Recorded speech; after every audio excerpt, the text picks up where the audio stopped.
জয় জগন্নাথ, জয় প্রভু, হরে কৃষ্ণ।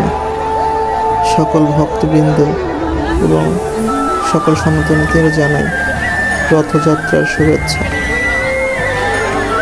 এই দিনটি ভগবান জগন্নাথ দেবের দর্শনের জন্য কত কোটি কোটি সনাতনীরা যে রাস্তায় বেরিয়ে পড়েন, সেটি সামনে থেকে না দেখলে আপনি উপলব্ধি করতে পারবেন না।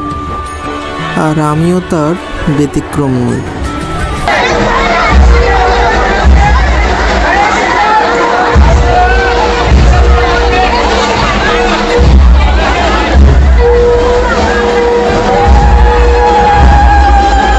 শত ব্যস্ততার মধ্যেও এই রথের দড়ি স্পর্শ করে টানার জন্য কত আকুল হয়ে থাকি। সকলকে তুমি কৃপা করো জগন্নাথ দেব, এই পৃথিবী, এই ধরণীকে তুমি শান্ত করো।